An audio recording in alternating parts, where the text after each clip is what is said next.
So far through this, we've been talking very vaguely. Now we're going to take what we've been talking about and I'm going to break down how this actually plays out.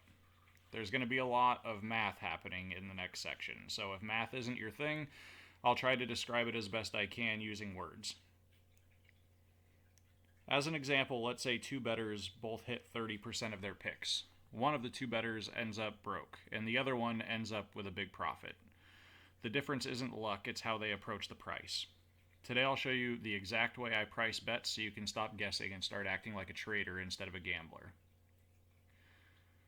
These are the 4 tools that we'll be using. Don't panic, I'll explain each one in plain English. Also, this cheat sheet is in the description below. You can just click it and get your own PDF form of this cheat sheet for yourself. There's no email, no joining anything, it's just there. Click it, download it, and it's yours. Where I'm from in the United States, sports books typically speak in American odds. So we have an extra step we need to do before we can calculate anything. If you're already using decimal odds, you can skip this section, but I would check it anyway just because it's getting the complete picture. Think of decimals as a multiplier on every dollar that you stake. Plus 150 becomes 2.5, which means every $1 returns $2.50 if you win. Minus 130 becomes about 1.77, meaning you get back about $1.77 for every $1 that you stake. The formulas are on screen. Just remember decimals equal payout per dollar. It's clean and it's universal, and it's what we're going to use for all of our calculations. So we're going to have a formula to convert American to decimal. Now turn the price into a chance. Implied probability answers at this price what win rate breaks even. Plus 150 works out to about 40% implied. Minus 130 turns into about 56.5% implied. If your true chance is higher than the implied chance, the price is good. If it's lower, then it's a bet that you pass on. The exact formulas are on screen. The big idea is price in the betting market correlates to a chance of winning, an implied chance of winning. In addition to this, books add a margin, or a VIG. It's like a sales tax. That's why the two sides add to over 100%. Anything that's over 100% is the amount of juice that they're adding to that particular matchup. We strip that out so we aren't lying to ourselves and we see what the books are actually claiming the implied chance is. Divide each side by the total and you get a fair, unjuiced picture that sums to exactly 100%. In essence, this step is just removing the sales tax to see what's left afterwards. Break even is your hurdle rate. With decimal odds, it's just 1 divided by the multiplier. Plus 200 is equal to 3, which means that by doing this you end up with 1 over 3, and that means you need a 33.33% win rate to break even. If your real edge says you clear that bar, keep going. If not, this is where the bet dies right here. EV is your average profit per $1. If you could place the same bet an infinite amount of times. Take your real win chance, multiply it by the decimal payout, and subtract 1. If it's positive, it's a good bet and positive EV. If it's negative, it's a tax you're paying in order to get some action. You'll still lose good bets tonight if you have positive EV. It's not about saying what's going to win and what's going to lose. It's about the long run. It's saying that if you make this bet an infinite amount of times, this is how the math will pan out. It doesn't have anything to do with tonight and a win tonight and the dopamine spike you get from cashing a winning ticket. Let's do a real market example now. We'll start from what the book gives us and we'll do all of the steps and we'll end up with a result and we can see if this is a bet that we want to make tonight.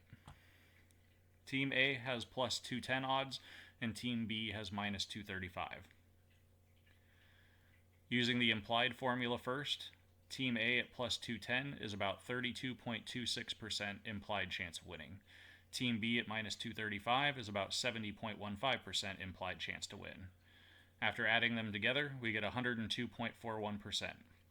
That extra 2.41 is the book's tax that they're paying. First, we remove the rent. We devig by dividing each side by 102.41. Team A becomes 31.52%, Team B becomes 68.48%. Now we're at an even 100% picture. The decimal for 210 is 3.1, so break even is 32.26%. That's the line that your true odds need to beat for this to be a reasonable bet. We'll get to how we're going to calculate true win probabilities in future videos. That gets a little more complicated, so for right now we're going to use a fake example for this part. But don't worry, we will cover this step. It's the most important part of the system. But we need to cover this stuff first before we can get there. Let's say that your model spits out that Team A has actually a 35% chance to win. You're above both the DVIG'd fair value and the break-even value that we got from previous calculations. EV time. 0.35 times 3.1 minus 1 is equal to 8.5%. That's a bet. That's your positive EV on that bet with a true win percentage of 35%. Hypothetically, let's say instead of 35% true chance to win, your model spit out 31%. Then running that through the calculation, your EV would be negative 3.9%, and that would be a bet that you do not, or a match that you do not bet on. Remember, you don't bet because there's a game and you want action. You bet because there's something mispriced and you have a mathematical advantage. So to recap, we started with the book odds. We ran it through to find the implied win percentage of each one with the juice. Then we eliminated the juice to see what the true implied probabilities are. We find what break even is. We would then run our model to see what the true win percentage is. And we compare that to the original odds and run the EV calculation to see what the EV is on betting on this team in this match. If it's positive, you have an edge. If it's negative, you do not have an edge. Really quickly, I want to talk about parlays. We are going to have a whole section on parlays later on, but I'll just do a brief little caveat here. Parlays multiply both payout and pricing errors. So if your legs are genuinely positive EV, the ticket can be too. If one leg is fairy dust, the whole ticket is a cosplay. We'll do parlay math in its own episode. I just wanted to touch on it real quick to explain that that compounds as well. The EV edge or the EV negative edge are multiplied together. Typically, the reason books love parlays is if they have the juice and you're just blindly guessing, you'll end up with a log of negative EV legs in your ticket. Those compound on each other and multiply together, and you end up with very negative EV plays and parlays. However, if you can find the right combinations, the positive EV multiplies together too, and they can be extremely powerful. For those of you not used to doing this kind of math, I can understand this seems like a lot. But if you really want to bet and you want to bet successfully, this type of thing needs to be something that you can do in your sleep. If you're not a math-inclined person, I can totally understand that this seems like a lot, and that's why in future episodes we're going to be going over how to create scripts to do this, how to automate this entire process, and how you can build your own system and program your own system so that these things are done automatically for you.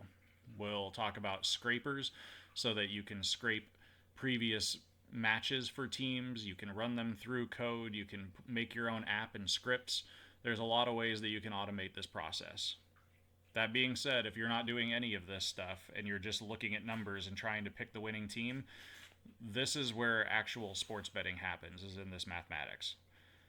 So if you're not a math person, I get it, but it doesn't mean you get to skip this part. It just means that instead of trying to do this stuff in your head while you're betting, then we'll need to create systems to automate this. I am a math person and I still automate all of this stuff. That's what my program does.